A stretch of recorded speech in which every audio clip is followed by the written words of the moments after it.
Get the point. So yeah, I'm a kid, and I'm also a goofball, and a wingnut, and a knucklehead McSpagatron! What's going on here? But most of all, I'm... Hey, settle down. Take it easy. What the... Todd Howard. I'm a game director and executive producer at Bethesda Game Studios. I have been there since 1994, so a while. Games that I've led, the last three have been Morrowind, Oblivion, and obviously Fallout 3. I was backstage giving out more awards to Little Big Planet because they didn't have enough. So we'll go through this. Excuse me, yeah, like I said, this is the morning for me after last night. So I'm going to give you all an inside look at our development philosophies and our design philosophies at Bethesda Game Studios. So this is kind of what it's like to make a game.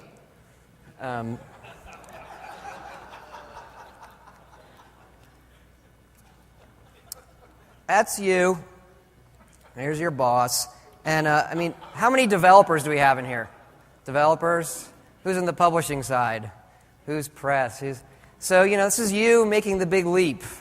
The press is watching on. Some of them are gasping. These are, of course, innocent babies. Fans. And, you know, this is the great leap you make when you go to make a game. And there are many people you have to please. Some of these are internal. And some of these are external.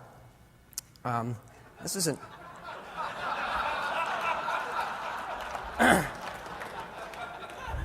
we get lots of good mail. We got this last week. I said I'll take a picture on my iPhone. So when you go to do this, there are many people that, you know, internal and external, that you need to please. But it only comes down to people that ask us, why are you guys doing Fallout? You know, this is kind of a niche game. It didn't sell that well. And our answer was, look, it's great. Great ideas never die. And we were in love with the first game and, you know, felt it needed to be done again. And this goes to when you're pitching your ideas or coming up with them, you're going to get shown lots and lots of charts, okay? And there is no chart... though Michael Pachter might disagree, that will prove your idea good, your design good. You know, should you do this game? You have to really have faith in your idea because there is no data that will prove it to be valid. The other thing I like to say at work is install base really doesn't matter. Right? So let's say, here are the install bases, and you should make it for this, and my comeback is, well, if install base mattered, we'd all should make board games because there's a lot of tables. So, like, you know, you got to go for it and do something that you really believe in. No, watch the guy on the right. It's better. He takes a while, but the ending is good. You got to be fearless when you make your games. Mm-hmm. Oh, there comes the shoes. All right. Okay. What is our mission internally at Bethesda Game Studios? What do we strive for as a group? Excellent people, excellent games. These two things go together. I'm a believer you can't have one without the other. Excellent people make excellent games. So excellent people. One of the things we look for, there is no substitute for self-reliance. If you have to overly manage your people and get them to do good, that's probably not a path of success. You need people that know to do it. You have to have a culture of quality. It has to be in your studio. If you have a plan that says this is how we get quality, that might get you there, but ultimately you want a culture. And this is something we look for too. We have a very low asshole quotient in the studio. Egos don't work, you know. When you're making a game, everybody has to respect each other, something we preach in the studio. When you're talking to somebody about an idea or you want to change something, you don't like if something works, you treat them with respect, their work with respect, and each other. That's it. We want gorillas and sharks high-fiving. Nice. I'm not sure, is that art and programming? I like that image. That's my image for the team working together well. Here's the team that made Fallout 3. We've grown to about 80 people. A lot of them I've worked with for over a decade. Some of them are here today. Really great group of people who really give it their all to make something that we believe in, and that makes all the difference. Excellent games. What are our 3 rules to making excellent games of development? Number 1, great games are played, not made. You can have the biggest design document ever, like, this is genius, look at me. You put it in the game, and you're going to change 90% of it as soon as you play it. So we kind of preach you have to play your game, you have to be ready to throw out the ideas that you think are the greatest. Keep it simple, right? To do features on these platforms and what we're doing, it takes a lot of time, more time than you probably have. So you want to keep it simple. And lastly, define the experience. Don't define your game by a list of bullet points. These are the features the game's going to have. Define the experience that you want the player to have. Excellent people, excellent games. There's our excellent people. And the thing with that is that your plan is not as important as your culture. If somebody comes to you and says, look, I have the schedule. Here, the schedule's perfect. The game's going to be great. Here's the schedule. They're wrong. There's going to be problems. There's always problems in the schedule, and your culture is what is going to solve those problems. And then your great game. There it is. Your ideas are not as good as your execution. So, again, this goes to the great game being played, not made. That you need to be able to execute your ideas really well.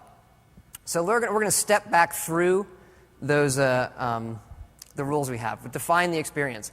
Most people, and I sit in some pitches, they'll define their game as is that awesome and cool. That isn't like the experience. Soak in the 4 collars propped. Yeah. So obviously everyone wants their game to be this. But what is the experience of Fallout? This is one of the very first images we made. It was made by Istvan Peli, our lead artist. Where's East? I saw him. There he is, right there. This was made in 2004. Give it up for East. Yeah.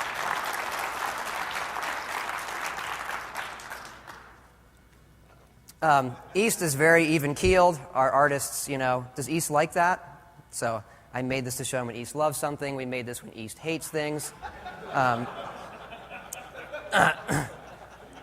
We do our research. I want an embarrassing picture of myself to offset that. This is from 2004 as well. So we really look at the old games. What is the experience of Fallout? So obviously we go back and play the old games. But there's this aging quality to them. Here you see the vault in Fallout 1. You see the vault suits, which are very, very iconic Fallout. Another one here, you see some of the violence, which if you played it now, it doesn't register with you because it's, sprites and their arms rip off. But for the day, it was incredibly violent.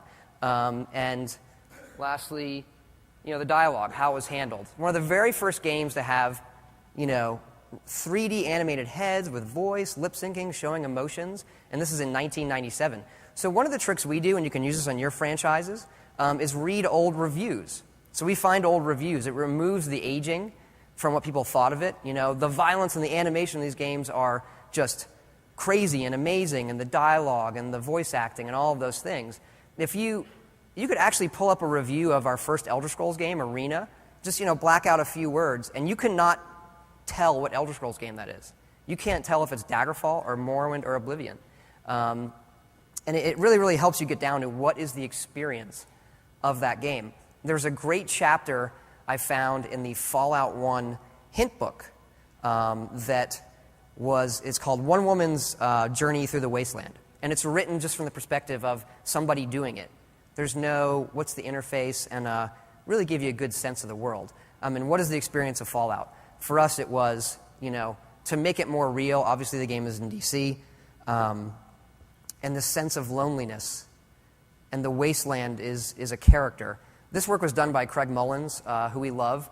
The last image of the Capitol actually is one of the pieces in Into the Pixel. So I'll show you some of the work.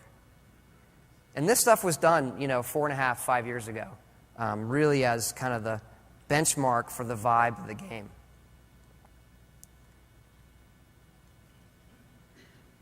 Here's some raiders, and they have a Brotherhood of Steel guy they've captured. So, and then we go through. We just do tons and tons of concept work on the key elements of Fallout. So the vault suit. I don't know how many of these we did. This is just a sampling. I mean, we did. I don't even remember. Too many. But to really bear down to what is the essence of the vault suit? How do we reinvent it? What would it really look like to make it new again?